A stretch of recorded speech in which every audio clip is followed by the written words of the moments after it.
Welcome, everyone. This panel is part of the Los Angeles Bi Plus Task Force Bi-alogue series, which are interviews and panels on hot topics impacting the Bi Plus community. My name is Eric Beck. I'm the president of the Los Angeles Bi Plus Task Force, and I'll be your moderator this evening. Acting as our producer is Aaron Hammersley. He's an LABTF volunteer and soon-to-be board member. Before we get started, I'd like you to know that the Zoom room will be in spotlight mode, which means that it'll be centering on the moderator and speakers only. The audience will not be seen and will be muted. Questions will be taken from audience members and screened by the producer for the Q&A portion while the panel is in discussion. Please ask your questions through the Q&A feature, which will appear as an icon on your Zoom taskbar. Now our guests. Joining us tonight is the author of Dear Bi Men, A Black Man's Perspective on Power, Consent, Breaking Down Binaries, and Combating Erasure. Created the hashtag Bisexual Men Speak, and maintains the Let's Heal Already podcast, devoted to mental wellness, emotional literacy, and ending sexual shame. Welcome, J.R. Yussuf. Hey. Our second guest is an award-winning author, music artist, and entrepreneur from Los Angeles, featured in LA Weekly, LA Blade, American Reporter, and Writer's Life. He rediscovered the healing power of writing after losing his father and brother. A former English teacher, he creates immersive narrative experiences.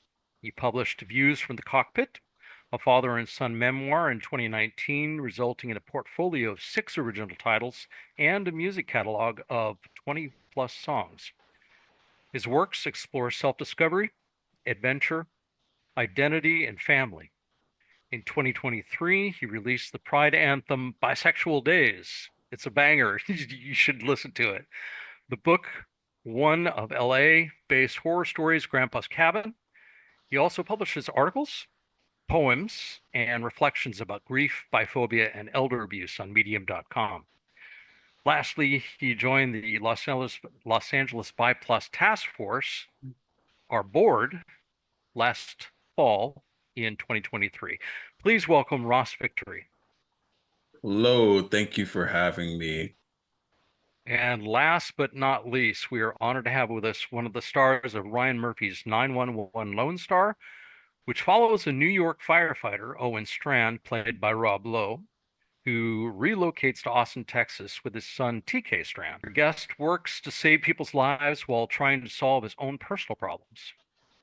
He's an openly gay fireman, recovering addict who works equally as hard in his job, his relationship with his father, and his relationship with his life partner, Carlos Reyes, played by Rafael Silva. The couple is affectionately known by fans as Tarlos. Season 4 of the series is currently airing on Fox, and he's shooting the 5th season in Los Angeles as we speak, which premieres September 23rd at 8 p.m. on Fox. Please welcome Ronen Rubinstein. Hi, everybody. Thank you so much for everyone for taking time out of your busy schedules to be with us this evening and to lift up Bi Plus men and our issues. Welcome, friends in the audience.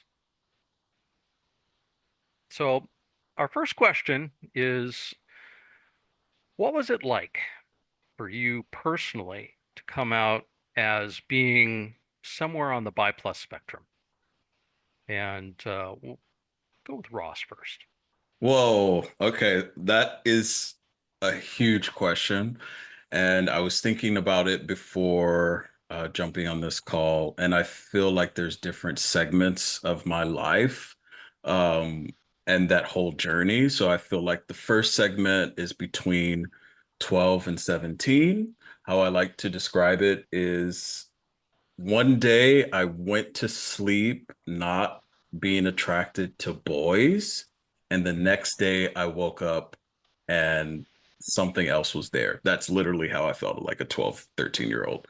And so 17 is where I kind of started to embrace the title of being bisexual and all of that. Then there's period of time in college where I thought it was cool to be honest and upfront with people, like, hey, this is a part of me that I want to share and I want to date like authentically and honestly.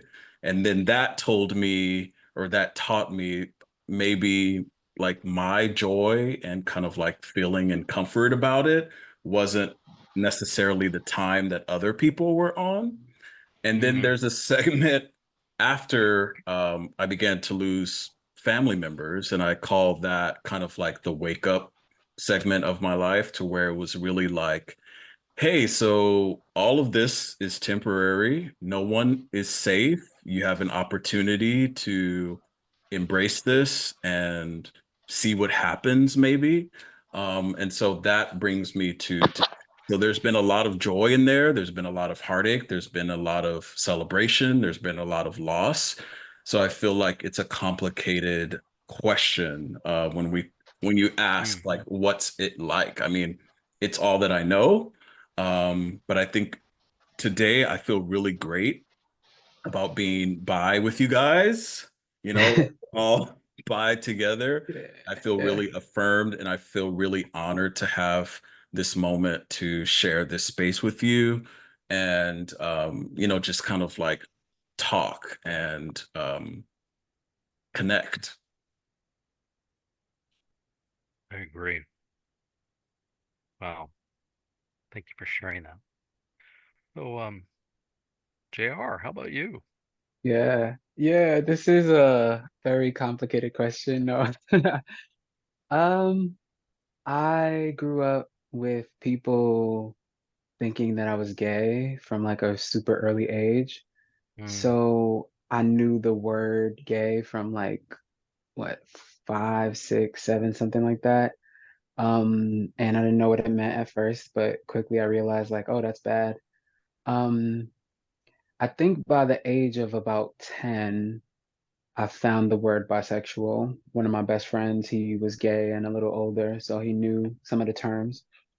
So I was like, oh yeah, that's me. So I started using the word and wasn't received very well by straight people and even most gay people. Thankfully, my best friend was fine about it.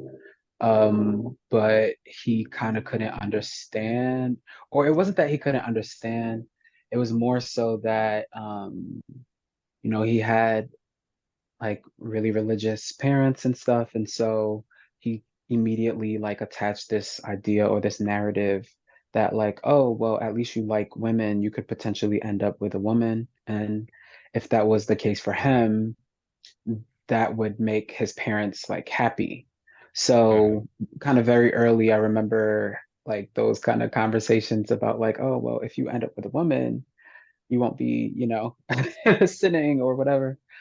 Hmm. So there's that, and then yeah, lots of pushback, lots of people telling me that I'm not bi throughout my life, but I feel like nowadays I like it because it's like not a mirror, but it's like something about this word really kind of stirs something up within a lot of people. So I Hmm. feel like I get to see or learn about people very quickly when I do share that I'm bi with someone across like things about gender, things about sexuality, things about how men should be or women should be, like transgender people, all of that. Like it stirs something up in people. So yeah, I kind of like it now. Okay. Ronan. First of all, thank you for everyone that's participating. This is pretty crazy. So thank you. It's an honor to say the least. Yeah, my situation was kind of terrifying on so many levels. I think it has to start with where I came from. I came from really rough neighborhood in Staten Island, New York, and the era that I was a teenager. I don't know if you guys remember this, but for example, saying something was gay was also a meaning of like something's really like whack or like not cool. And So that was thrown around. The F word was thrown around all the time. I didn't hang out with the brightest crowds, but that's just sort of the environment I was, thrown into. So I had to sort of adapt. And I think even trying to think about the idea of being attracted to the same sex was just it just wasn't possible. One, because I was scared of getting my ass kicked, losing friends, and then there's a whole nother side of it, and that's my family. My family comes from the Soviet Union, where they were pretty much taught that anything other than straight is really wrong and should be, banned and kind of like somebody that's trying to run for president right now. But anyways, that's so that's sort of where I came from. So to even have that cross my mind was something that I had to battle with and start questioning myself, like, what is going on? And I honestly had no idea that the word bisexual existed, probably until I became an actor and started, going into the city and discovering the West Village. And I was like, holy shit, these are my people. This is like, where have I been my whole life? I think I was like 18 when I started to finally meet other people in the LGBTQ community.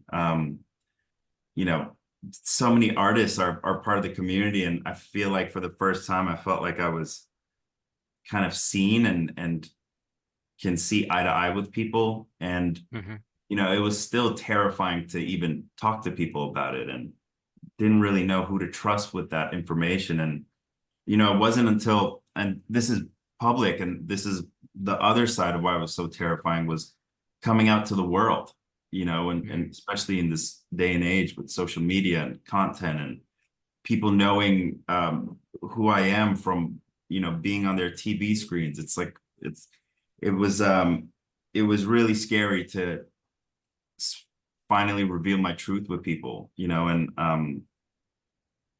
if I didn't have, at the time, she was my girlfriend, now she's my wife.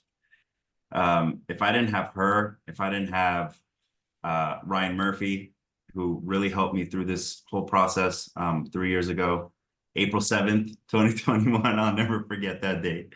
If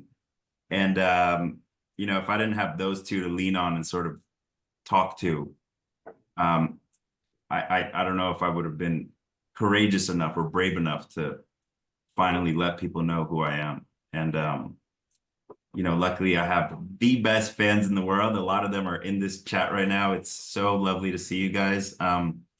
So I always felt kind of safe with you guys. It was more my inner circles, my parents, I sadly didn't talk to for nearly a year when I came out. So that was, that's one of the hardest, it was the hardest thing about coming out and, sharing something so vulnerable. It's, it was scary, but I definitely do not regret my decision. And I think it's one of the best things I've ever done. And now for 3 years straight, I'm hearing from people very much like in this chat room, how much my story has influenced them to either come out to themselves. It really starts with being comfortable with yourself, and then maybe you can branch off and tell other people. But just the fact that people are taking the steps of being comfortable with themselves and acknowledging their true self,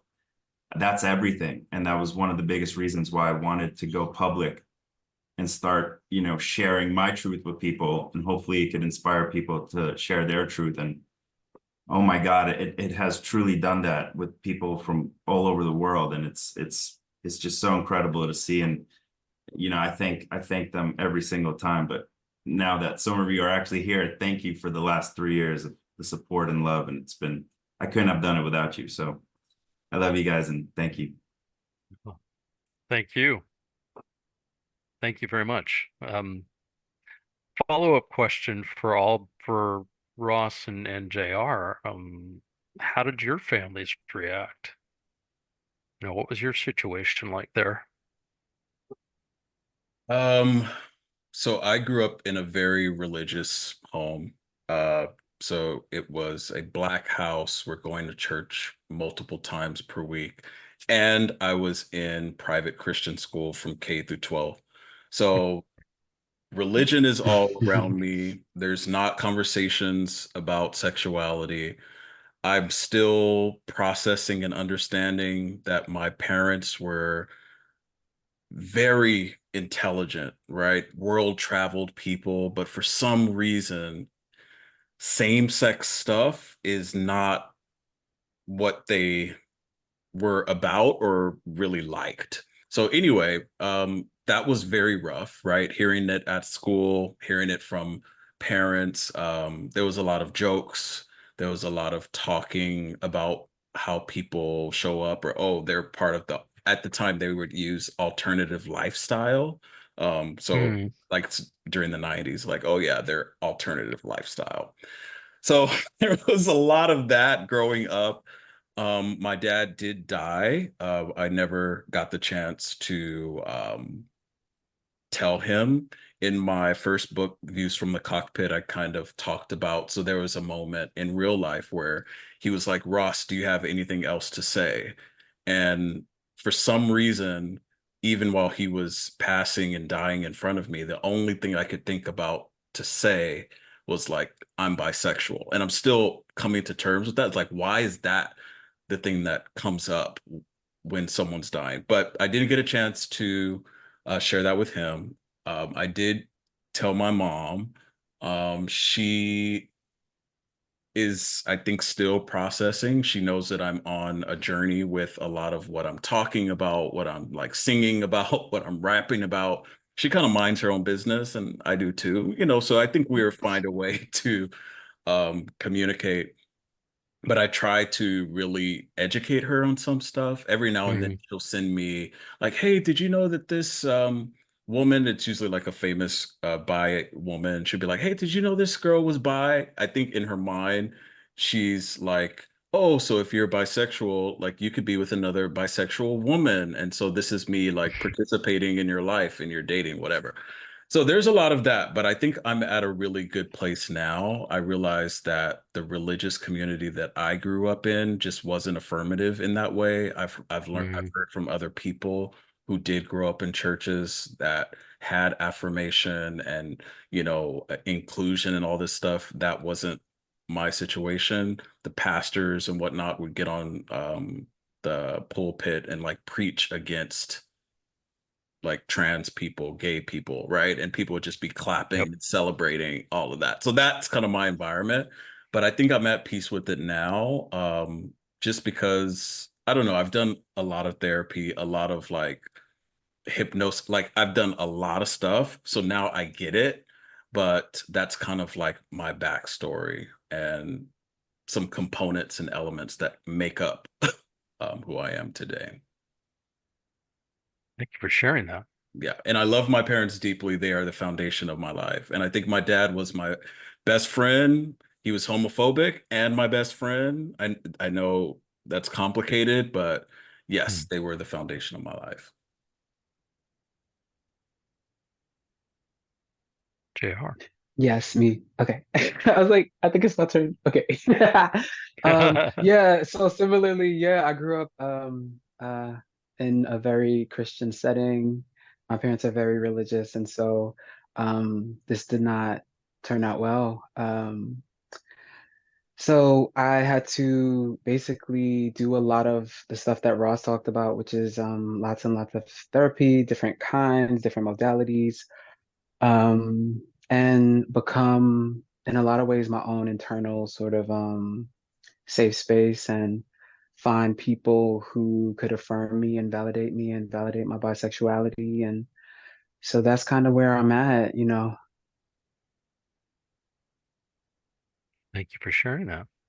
Yeah. Um, Bi plus people make up nearly 60% of the LGBTQ plus community.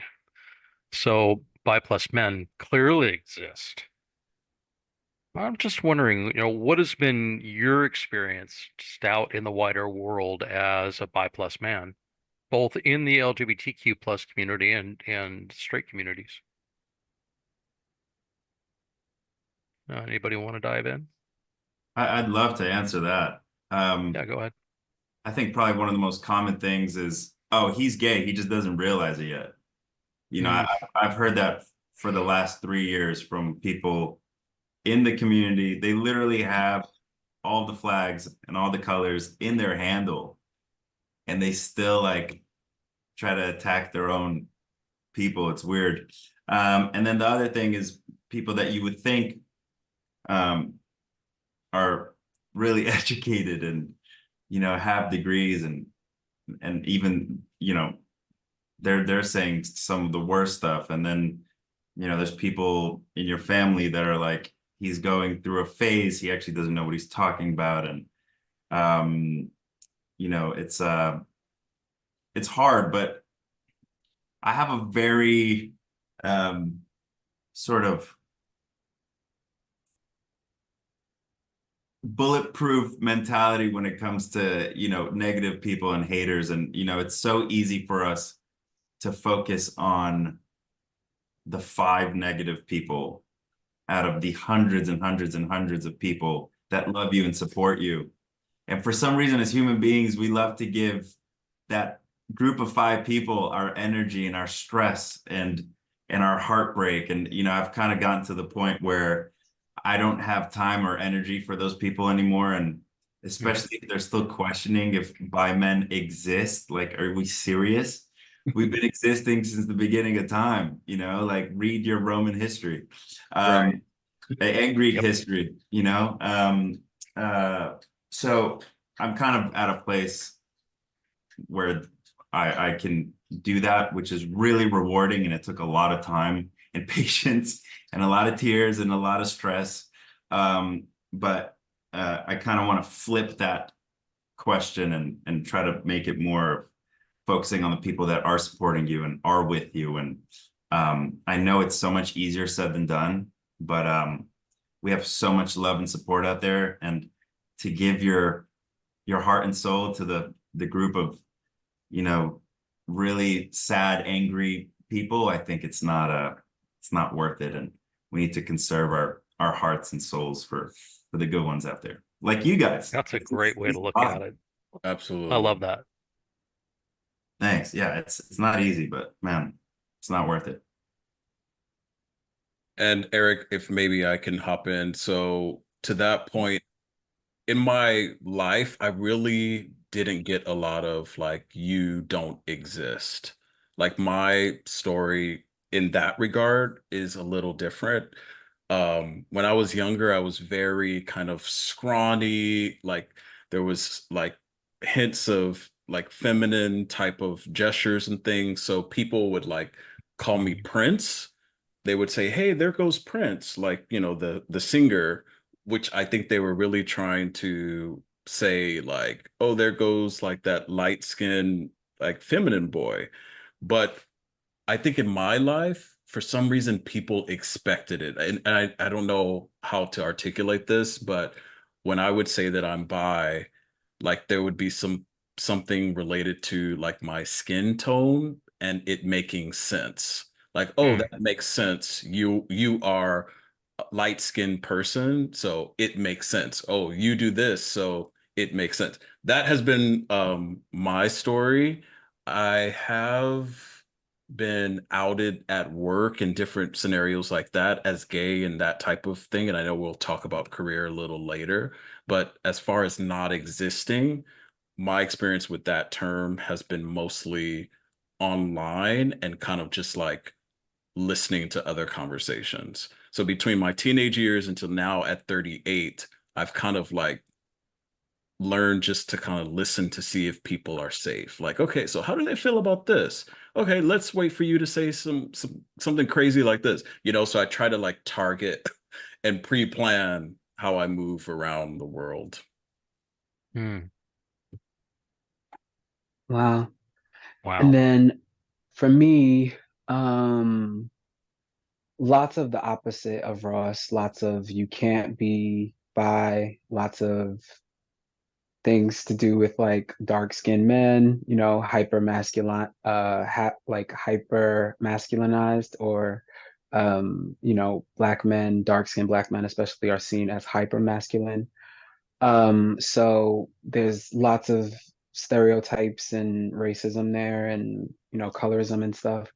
But I think what I feel now, like I hinted at in the beginning of this call, is for me, I like I feel like it cuts through so many people. Like I'm able to like quickly identify people who I know I will be able to like gel with better.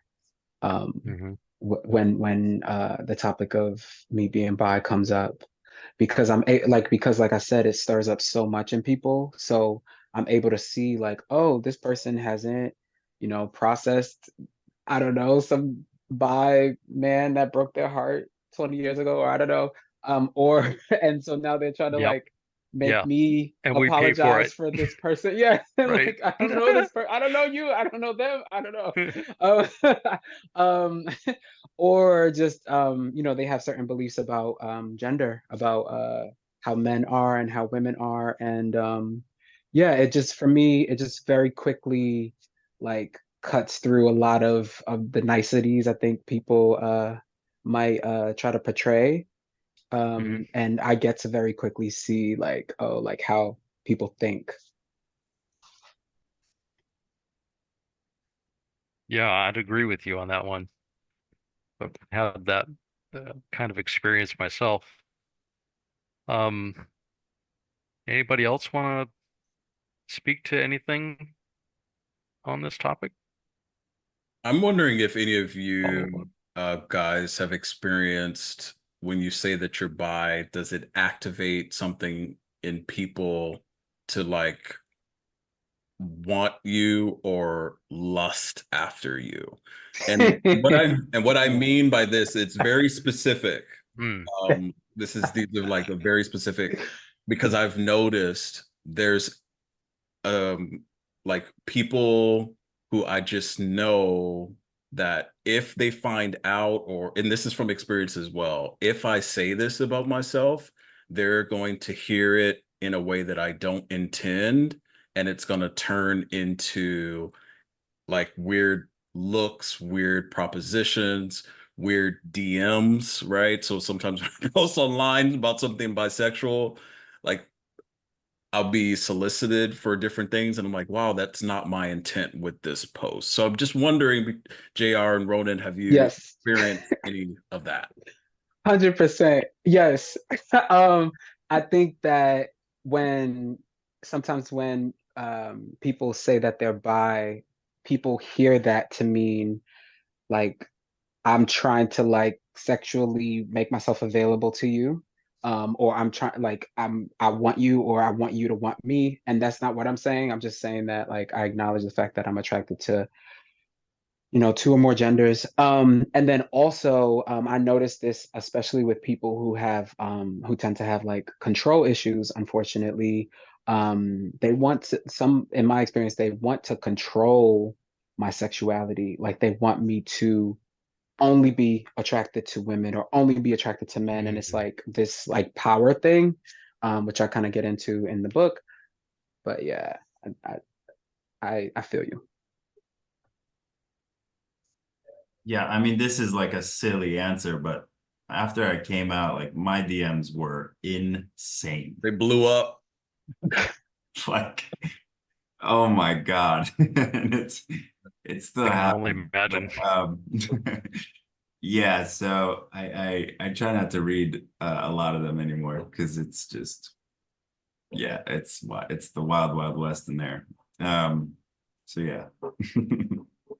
Yeah, even more so for you, I'm sure. I've had the same exact thing happen to me. I don't know why. It just seems like it's an open invitation for people to send you a solicitation. Mm, Yeah, yeah, and I think a large part of that is playing, a gay character on television that is very comfortable in his own skin. And we do show a lot of super intimate, you know, beautiful domestic moments, and yeah, it's sexy at times. And I don't know, I guess that kind of makes people feel like they have permission to kind of harass you. I mean, it's not kind of, it is harassment in many ways. But you know, you just got to sort of brush them to the side.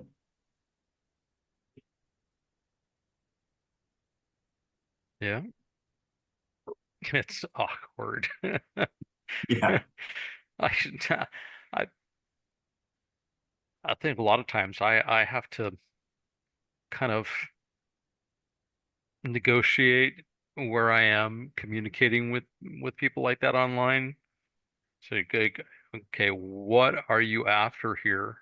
You know, are you looking for honest communication with another bi person, Mhm. or are you just, is this going to be an out and out solicitation? Because most of the time it is, but there have been times though where I've found community with people and actually had good conversations over the internet with people. I don't know if any of you run into that. Yeah, I've definitely had great conversations. And maybe at the core, it's a visibility issue, right? Because it's like maybe people just aren't used to someone saying, I'm bi, just like my name is Ross. Like, you know, so when they hear that, they associate it with whatever they're familiar with, and they don't Hmm. really know how to act. Maybe that's it, you know, it's kind of like, oh my God, you must be open with it, or oh, you must be a freak, or whatever it is that's going through their head. And then that kind of makes it okay for them to have these types of interactions with you. Yeah. I think there's that, but I also think, you know, there's the um, part of it being behind a keyboard and behind a screen, you Right. know, so it's more anonymous where they feel this, it's like some of the checks that we would normally have in person wouldn't necessarily be in play there. Mhm. I don't know. What do you think?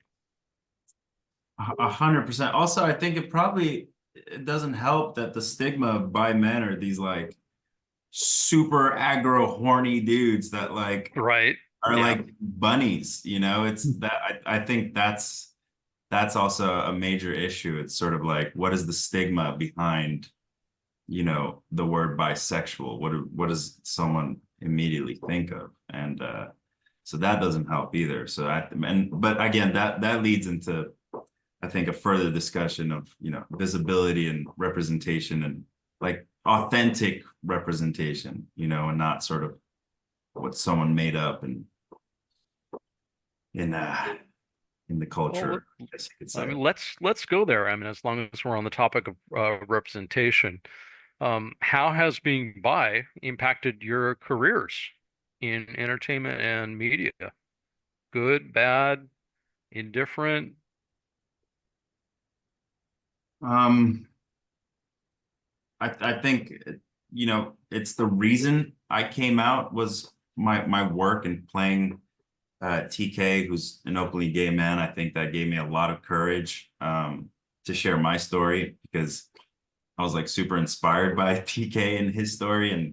And then of course being in the universe of Ryan Murphy, who, I mean, I don't know, maybe he's the greatest support system in Hollywood, you know, and for LGBTQ people.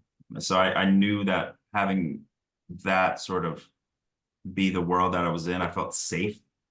So you know, in that sense, it changed my life really. But I think now I definitely see, I wish there was more roles that were actually by men. You know, the character was bi. Because now if I read for something, it's he's either gay or he's straight. And there's Mm. not many roles that are actually bi, and that's a little frustrating. So in that sense, I wish there was more of that. And you know, it is incredible to have a film like Maestro be, you know, one of the biggest Oscar films of the past year, to finally see like a smidge of that world and that character, you know. And I think for me, it made like it, I was seeing myself in many ways for the first time, maybe ever in film. So that movie was, I really connected to it. But I wish there was more bi characters, whether on television or in film. But I'm sure it'll come around eventually. Well, how would you want to see bisexual men portrayed on the screen? Man, just truthfully and with grace, and you know, and just show someone in love, and show someone that, you know, what they sort of, what the three of us are sharing. Like, it would be amazing to see a bi character with one of these backstories that we shared with everyone today, you know. And it would be, I guarantee you, so refreshing and validating for so many viewers to see, you know, their story up on the screen told truthfully, you know. And but we don't really see that.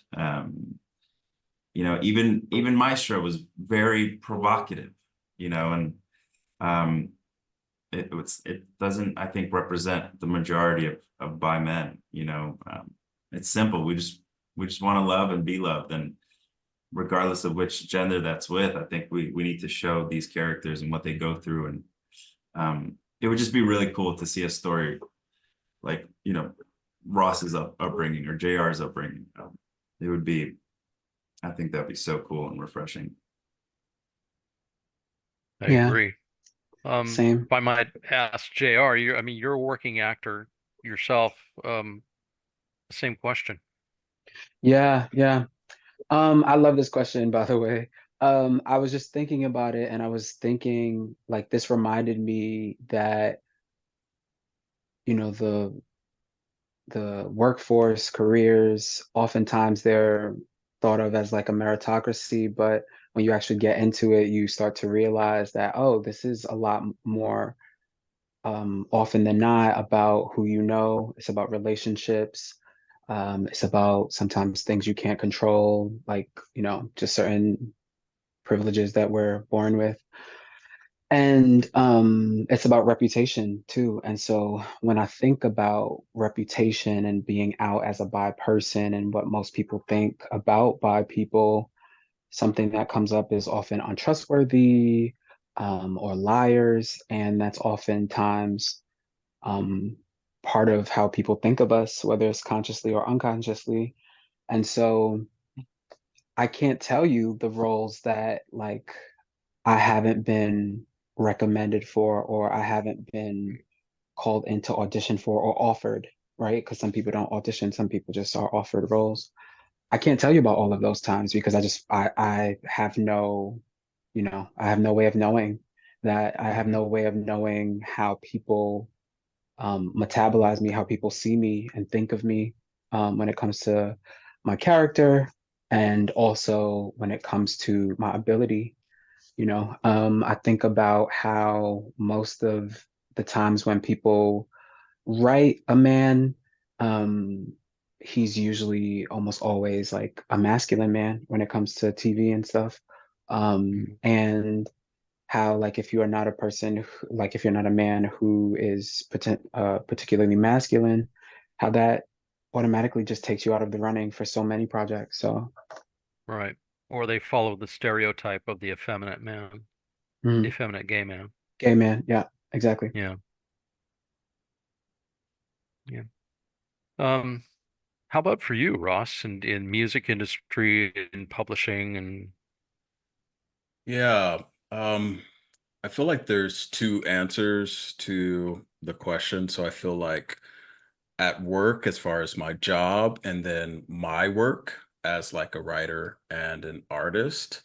So as a writer and an artist, I feel like I have more freedom to kind of like dictate and to shape the kind of representation that I want. I've noticed that when you put bisexual in the title of music, when you put it in the lyrics, it's going to cut and it gets a reaction. Because I Mm, looked at lyrics all the time, and of course, there's been bi artists who have graced the stage, right? But I think sometimes when you talk about like progress and representation and moving things forward, it's kind of like, oh, this lyric is in there and it kind of just went over people's heads type of thing. Or, oh, this person had relationships with this person, but it's just kind of like this moving target. But when you like put bisexual in the lyric, something happened. And I learned that last year with the song Bisexual Days. Um, because there was some promo budget behind it, and it just really caused a ruckus, mostly on Facebook.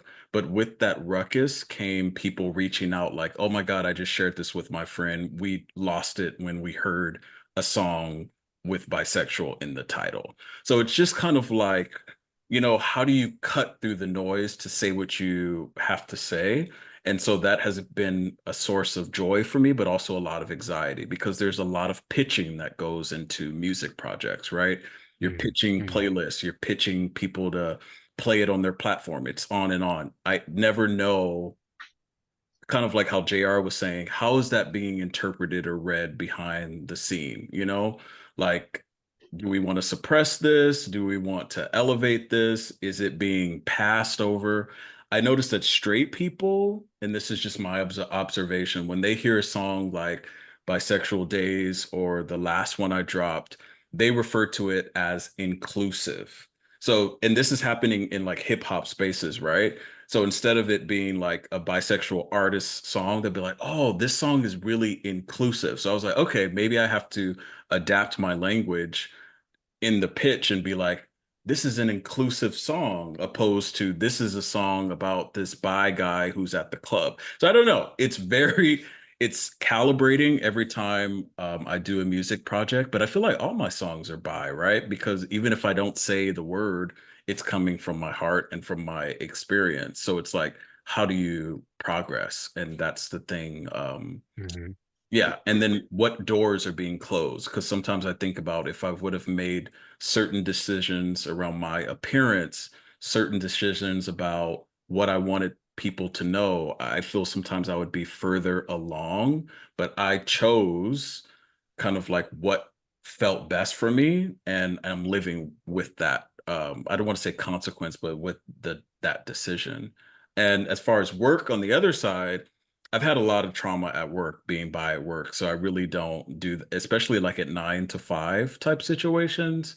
mhm, I try to keep that kind of to myself. If people know, you know. I mean, I've had people post stuff on my computer, on my work locker. I mean, I've had like bosses and assistants like targeting me, harassing me because like I'm bi. So hey, let's see what it takes to for him to like react or do something. So it's been a mess. So I rather express through my creative work opposed to mhm. like my work. Wow. Yeah. That's kind of why I do the same thing at work. I play it cool. If you know, you know. But otherwise, it's not broadcast. I'm out everywhere else except for there, you Yeah, know. yeah. And there have been a few straight people at work who have seen something I've posted or something I've done. And like one coworker came up to me, he was like, "Yeah, you're an advocate." So he's straight, right? He was like, "Yeah, you're an advocate." And I was like, "What makes you think that?" He was like, "Yeah, I've learned so much about the bisexual community from what you're posting." So I mean, that's something to keep in mind too, right? Every time we say something or speak out, we don't know who's watching and whose hearts and Sure. minds are being changed. So Yeah. Yeah. Like like Robin Oakes says, just coming out, being yourself is a political action. It's political inherently. Um, but I also wanted to kind of circle back to what you said about getting reactions and then cue that in with JR and just mentioning the word bisexual is seems to be polarizing. And I wonder if you all could speak to that. I think from in music, and so I feel like writing and articles and books and stuff, there's some type of investment I think that the reader makes. There's an agreement that happens. I feel like for a journey, I feel like with music, when you're casually listening and you hear the word bisexual, it's hard to run away from it, right? You have to confront what you're hearing and you have to deal with the word because it exists. This is what the artist said. This is what the artist is referring them to. Like, there's no black and white kind of, I mean, there's no like gray area. It's really clear. So I feel like that's why it cuts as far as music because people have to sit with what they heard. Even when they get into like, oh, this shit is gay. Like that's what a lot of the comments were on Bisexual Days and the other song, like, oh, get this like gay shit off my, it's everything. But it's like, but wait, in the song, the name of the song is this. I'm describing this, and it is explicit song. So, like, what is up with you to where you can't sit with what you just heard? Right. Music, I don't know. Music is a really fun kind of place to do this in. Anybody else want to speak to that? I feels like I said a lot on this already. So how about Ronan? How about you? Yeah, it's the same kind of, it goes back to people just, I think, having certain stigmas that are attached to the word bisexual and sort of figuring out how we could change that, and again, it just comes down to representation and visibility, and having actual bi men being the ones speaking for us instead of other people speaking for us, people that have no idea what it's like to walk in our shoes. It's always interesting, the people that are the loudest. So yeah.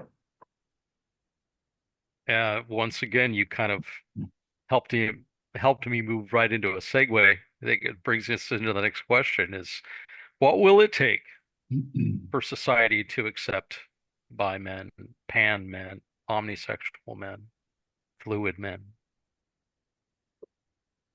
Can I go first? Yeah. Yeah. Cool. So I have a bit of an academic answer. I definitely Fire think away. that, oh, great. I think it'll take an end of misogyny, to be honest. I think it'll take the end of misogyny and a collective reexamination of the gender binary as we know it, as well as a humanizing of the metaphorical other. I think that we are at a very particular juncture, and bisexuality across genders really. It can bring up so many different things, and so I know that in bi men, it's seen as incompatible with what we understand about manhood. We understand it through this lens of white supremacy as being hard and stoic and one kind of way. And we see under white supremacy, we see being a woman as less than being a man.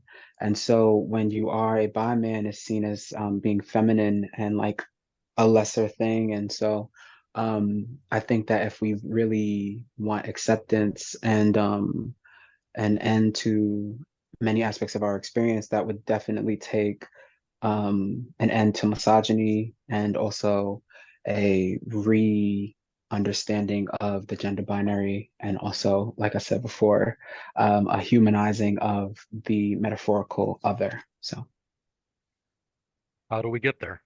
Practical steps. mm, I yeah. think it comes down to any sort of minority group. It's having a seat at the table, of the table that actually the big decisions are being made. We can talk about seeing by actors and by musicians, but what about the people writing the content?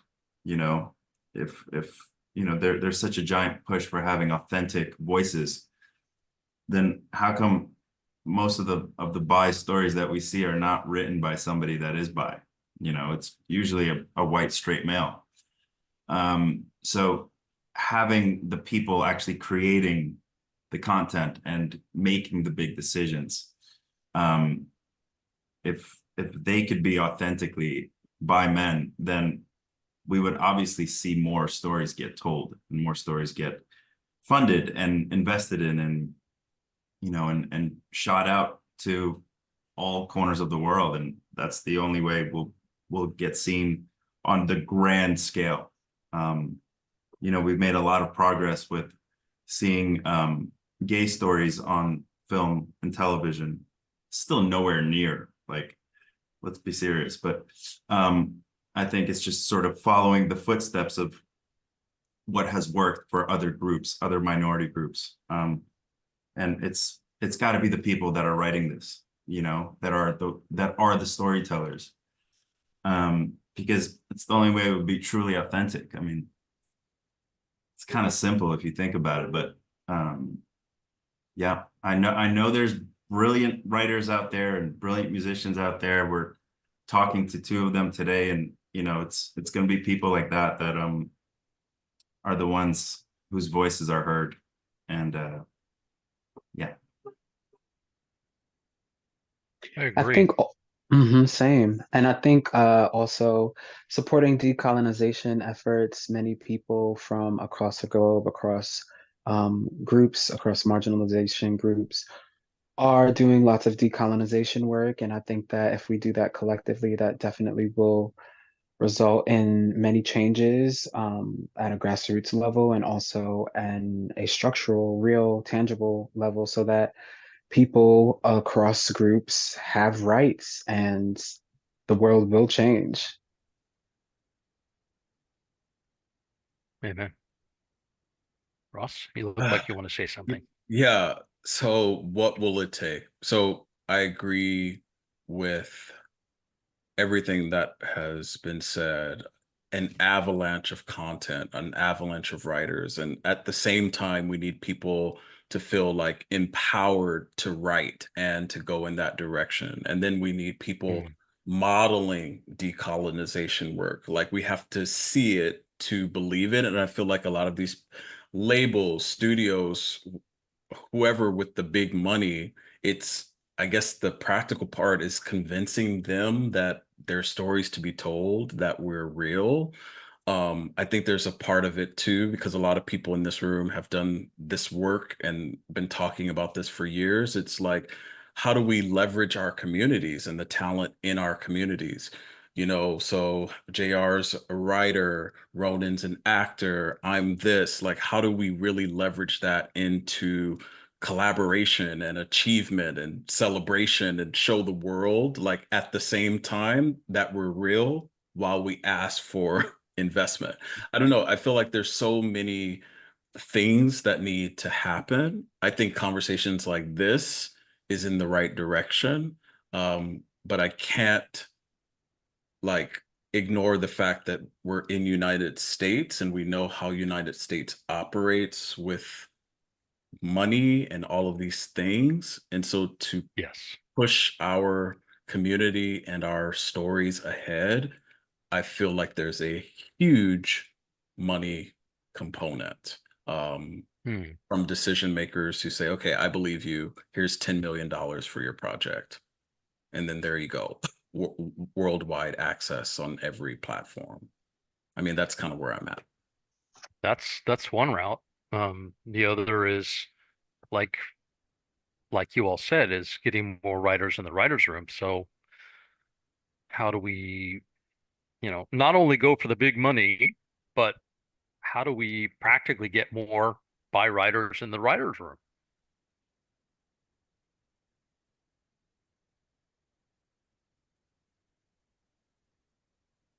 I mean, that's such a tricky question because I mean, if you're a writer, just period, you know, I think there's probably not many opportunities to, when you're beginning, to go to these studios or these giant showrunners and, you know, be like, oh, by the way, I'm a bisexual man, you know. Mm-hmm. So that's also I think a tricky situation. And but there are, I think, writer rooms and writer sort of universes. We're seeing it with, you know, Ryan Murphy, Greg Berlanti, with Shonda's universe. You know, there are obviously those universes being at the absolute stratosphere of entertainment, you know. And I think for something that comes to mind and is Baby Reindeer, which might be the most talked about show of the year. And you know, it was nice seeing a bisexual story being told, but it was so tragic and heartbreaking and devastating. And I think that's obviously very valid and important to show. But it would also be nice to see, you know, a bit more of an everyday story that I think more people could relate to. So it's tricky, but you know, those rooms do exist, and 10, 20 years ago, they didn't exist at all. So there's, you know, there's clearly progress being made. But I think if I know the LGBTQ community a little bit, I think we eventually will, you know, open our minds and hearts to by writers, by actors, by musicians. It's interesting, you said it makes up 60% of the community, but for some reason we still face so much stigma from our own people. It's really frustrating and strange.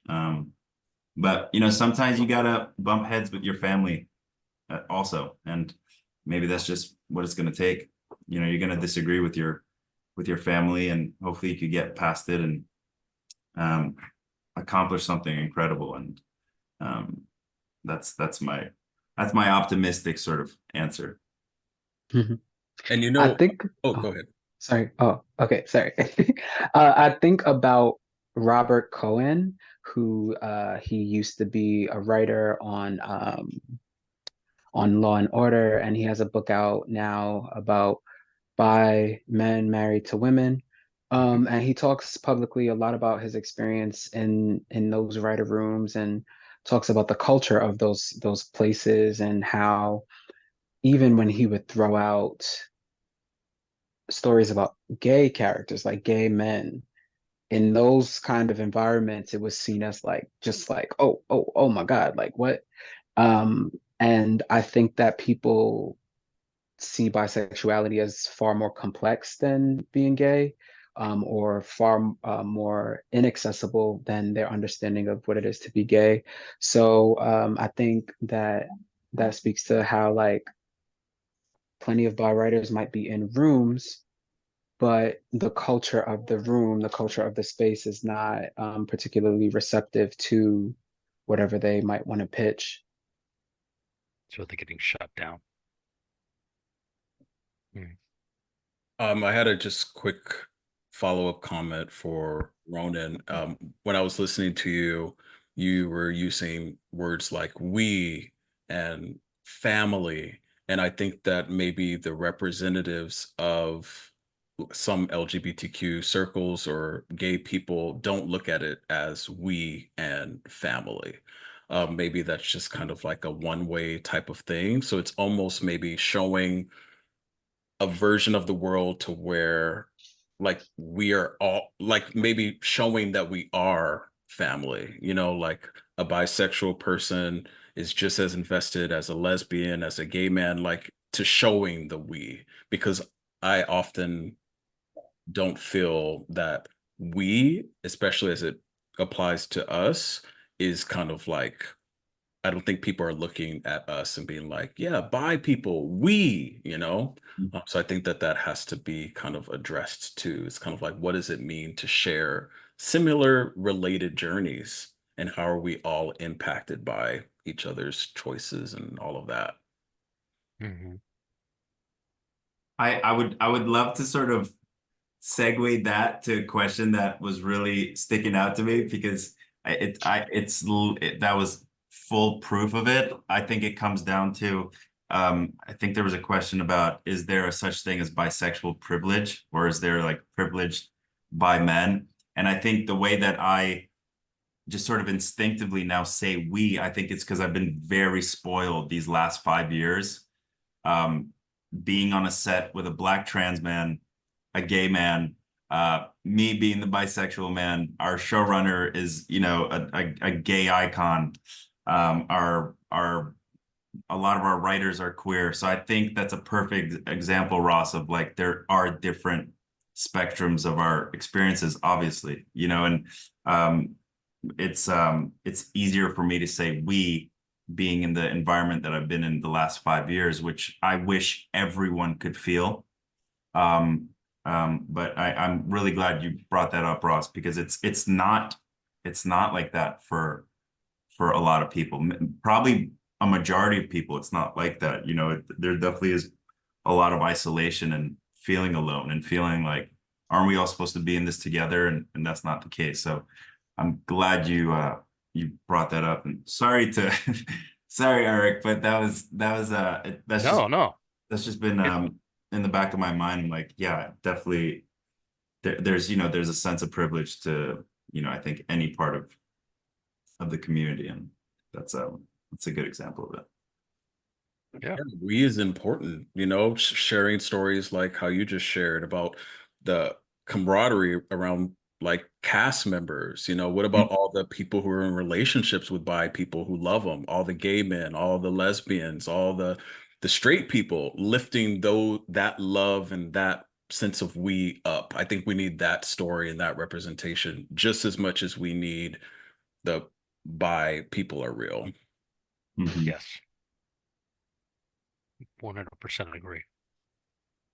Also, I really wish we could get past our bi people real. It's kind of like saying it's kind of like saying is the earth round? Like, oh man, Right. Yeah. it's so Why do we keep asking this question? I know it's so frustrating, but yeah. I mean, we gotta keep fighting, I guess. Study after study after study, and like, oh yeah, you are real. Yeah. Yeah. We've been here all along. So, no,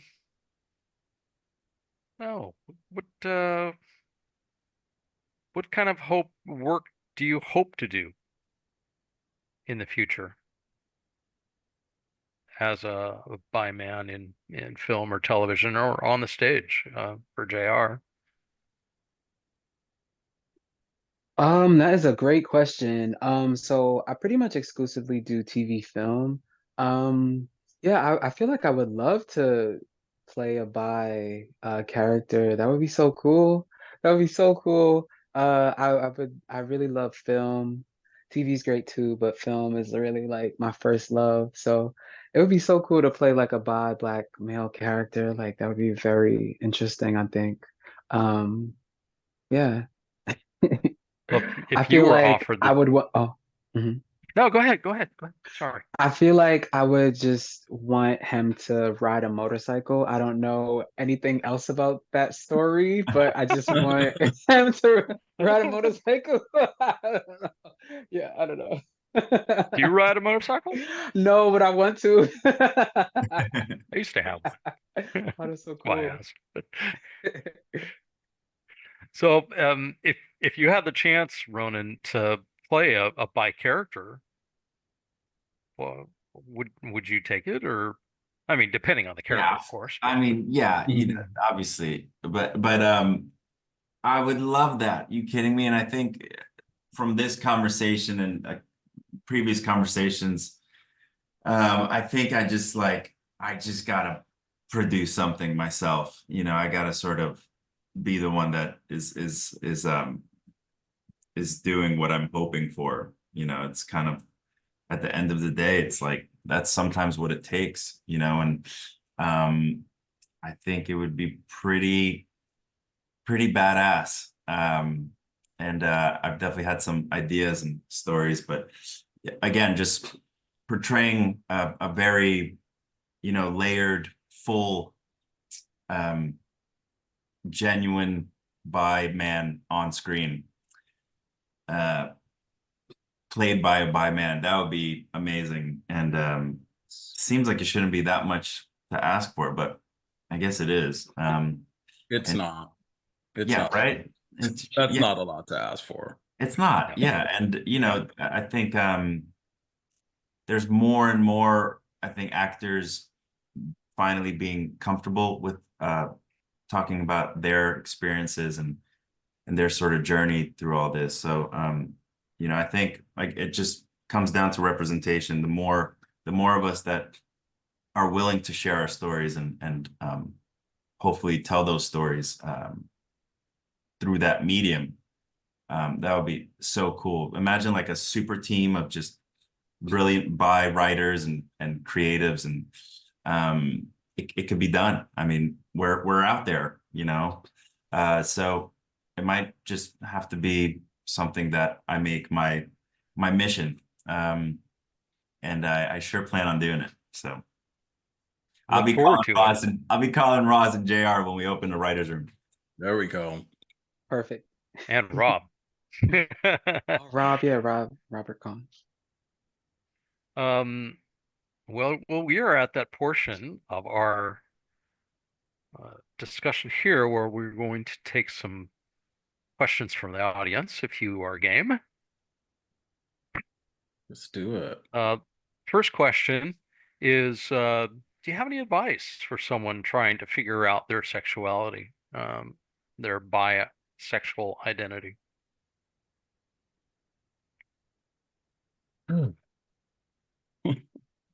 Should I go first?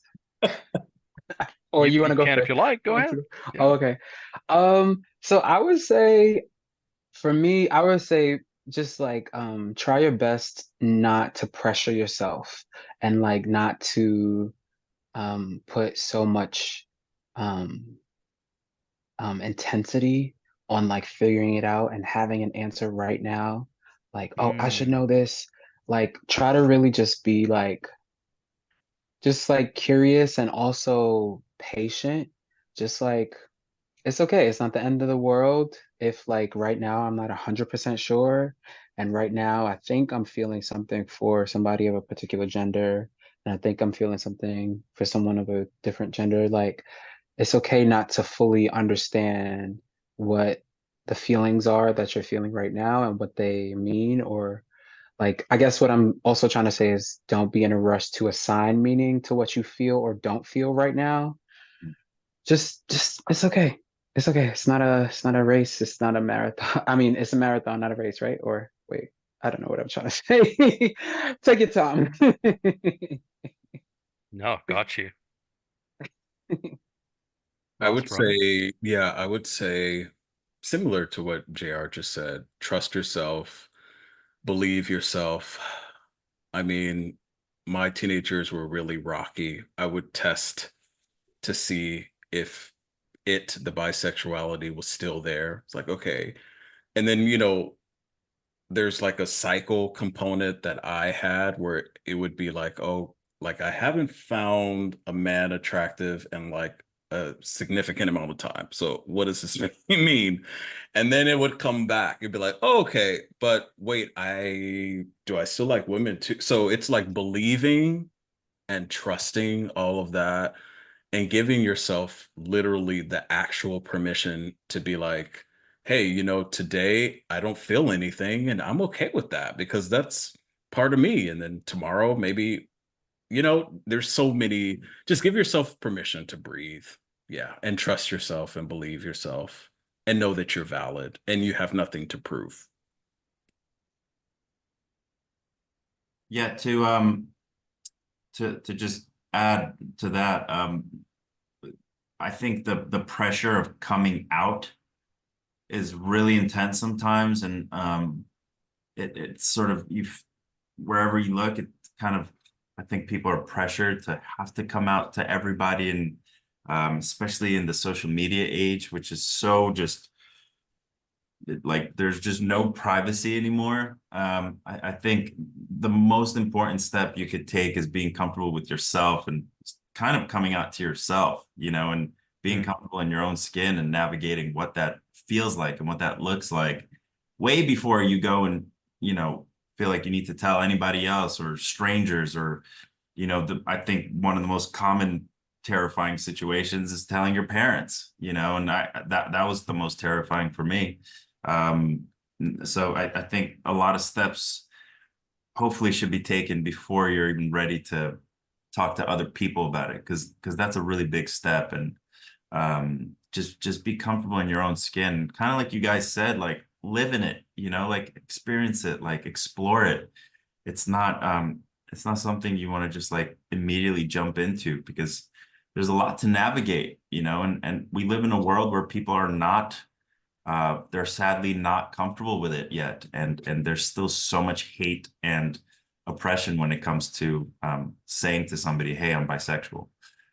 So just, you know, just take care of yourself and be safe. I think that's a big one. I've had people in the past tell me, you know, from countries where it's literally illegal to like the same sex, and I was like, whoa, whoa, whoa, whoa, whoa, hold on, like the situation is not the same for everybody. You know, sometimes you do have to protect yourself physically and mentally.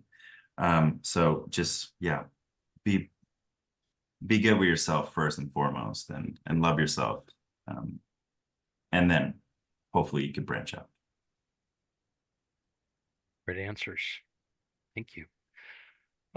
Somebody's wondering how you balance being a spokesperson and an activist regarding bisexuality and not wanting it to be your entire identity or primary one.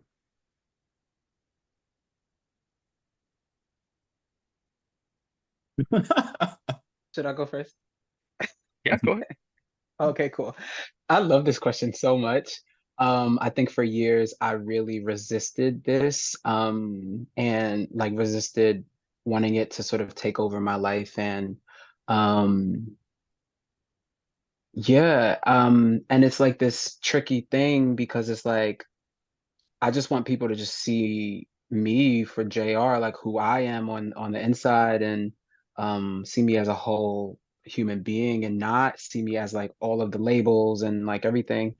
And at the same time, wanting to share this part of who I am with people, as an act of like intimacy and relationship development and things. But to answer the question, I've had to have boundaries, and I'm also personally I'm stepping away a bit, like I'm taking a step away from some of the bi advocacy, after like this book does its stuff. Yeah, I'm gonna take a step away, take a step back, and just like live and continue to develop, outside of being like an advocate, activist, what have you, writer, on this subject. I feel like I've done enough, and I had to give myself like that permission of like Hmm. I've contributed. I've contributed. What I've contributed is enough, and it's okay. Now I can do something else. And yeah, that's really important. I've felt really burnt out around this topic, if I'm being really honest. It's pretty hard for me, if not impossible for me, to talk about bisexuality anymore to people who are not bi or pan or fluid, because I pushed myself so far beyond my um, capacity. So I think it's really important to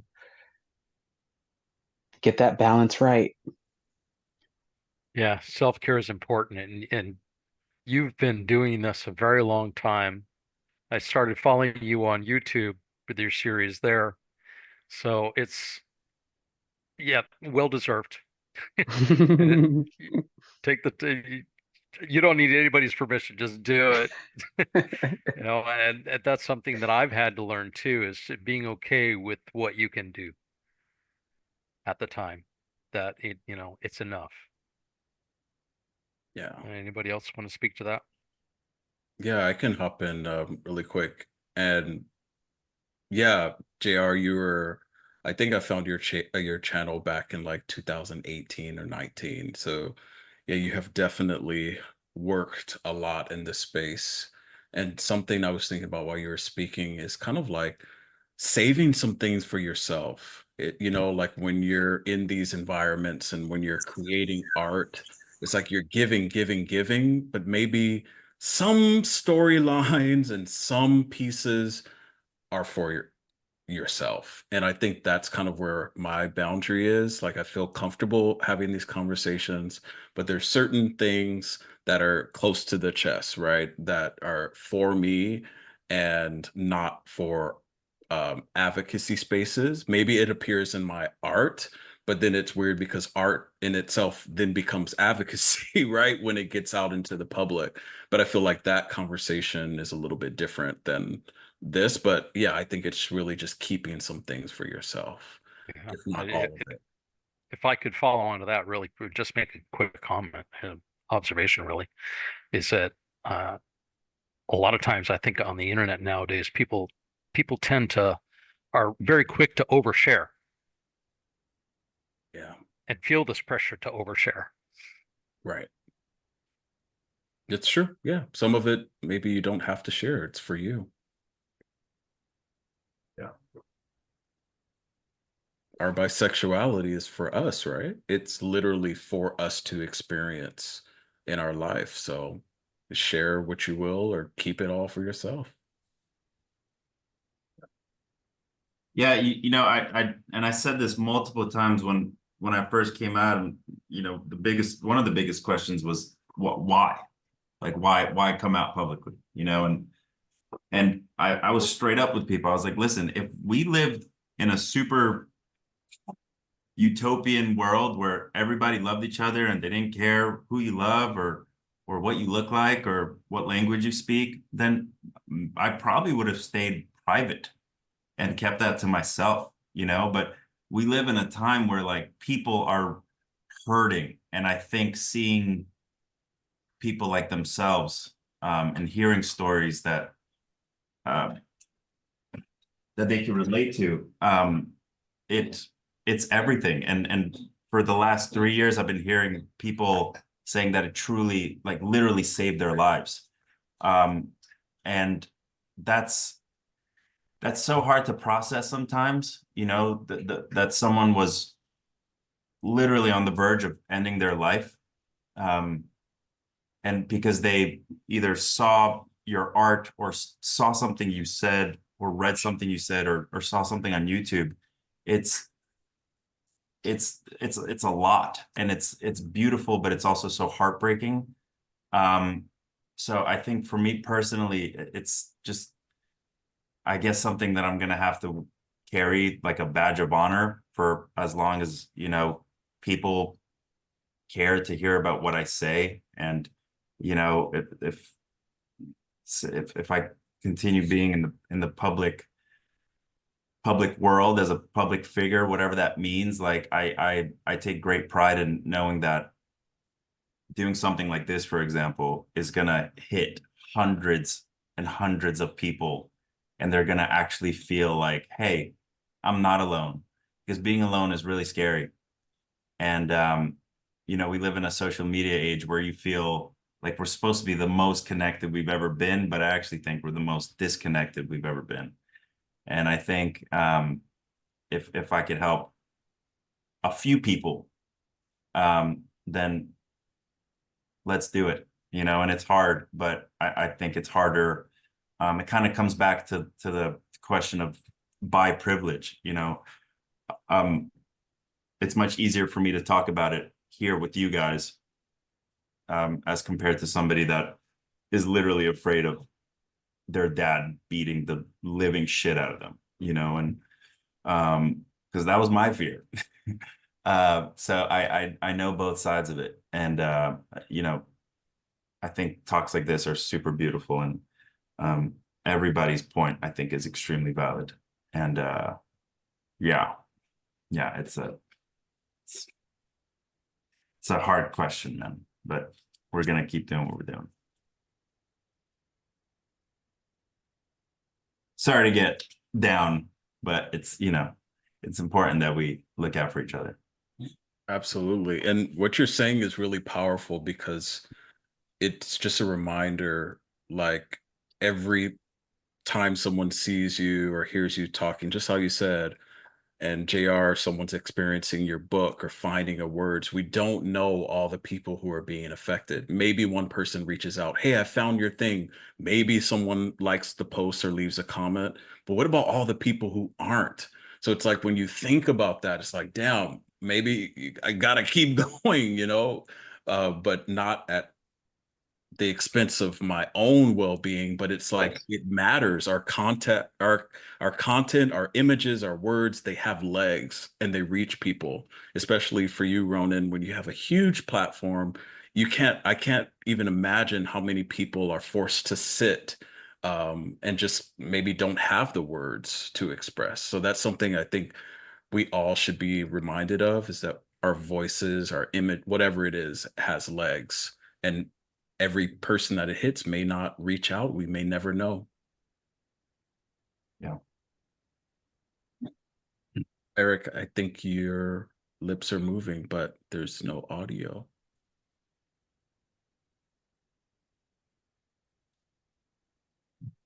Sorry, I had myself muted.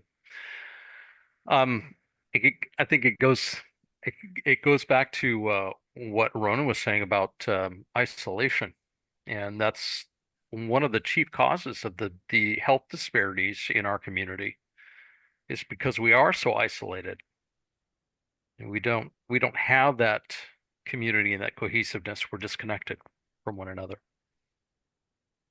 So it's a lot to take in, but yeah, I mean, what we do and what we say online that's visible to everyone else matters. For those people that are not able to come out, or you know, where it's not safe, or they just don't have the confidence for whatever reason. So, thank you so much for doing what you're doing, all three of you, and being willing to come forward and share yourselves publicly. Means a lot. All right, I think we have time for one last question here. For our two actors, someone is trying to break into the acting industry, and they want to know, how do you avoid being typecasted just for having the courage to be out? That's a great question. Mm. I don't know that I've fully figured that out yet. But I did get really good advice toward the beginning of, like, I guess after I graduated college and everything. Um, Essentially, he was saying that there's a lot of money to be made if you are sort of like typecast as, like, the gay character. um, there's a lot of money to be made there. And so um, that might not be something that many artists want to hear. We want to think of ourselves as expansive and have the ability to do many things.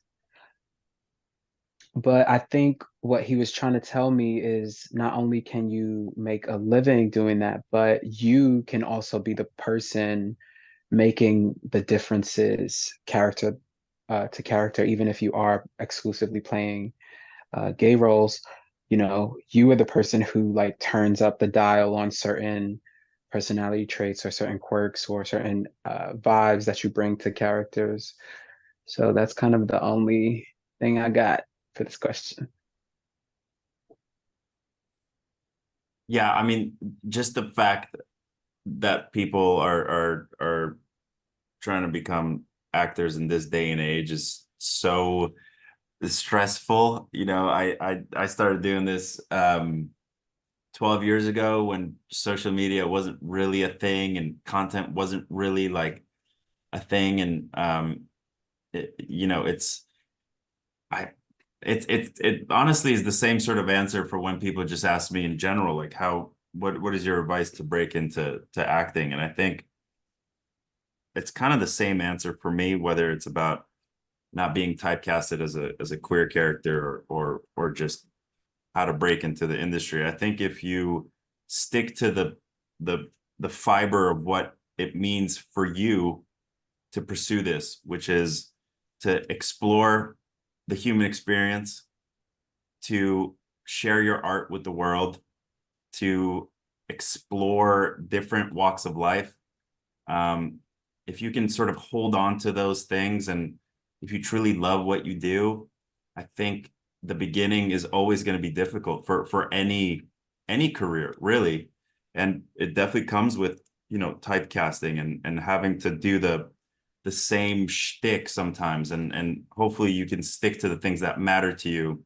So then when you are in a place where you could hopefully be seen for other things, or hopefully make your own choices, and you know, the ultimate thing is to create your own stuff.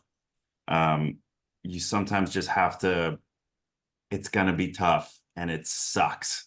And especially acting, this is not an easy industry to try to break into. It's crazy to think that so many people want to break into it, because it challenges everything in our being as humans. You know, we're constantly getting rejected, and we're constantly getting told that we're not good enough, and you're going to hear so many more no's than yeses. But I think if you just stick to what's important to you, and just hopefully let that lead the way, it will make the process a little bit easier. But it's just in general, it's tough. It's one of the toughest industries, I think, to break into, just the arts in general. So hopefully you can hold on to your truth and what you want to say, your point of view, you know. And sometimes you have to play the game of, well, this is the job I have to take, you know. Sometimes you have to pay the bills. It's as simple as that. So yeah, I know that's such a loaded answer, but yeah, just stick to what you believe in, and let that lead your motivation. I think that was All right. I think that was an answer to that question. No, it seemed pretty concise to me. Well, we are right at 7 p.m. I wanna thank our guests, Ronan, Ross, and JR, for being with us here on Bi-alogue. Thank you all again so much for taking the time out of your busy schedules to be with us here this evening. And thank you all for attending. Good night. Thank you, everybody. Thank you. Bye. Thank you. Bye, guys. Bye.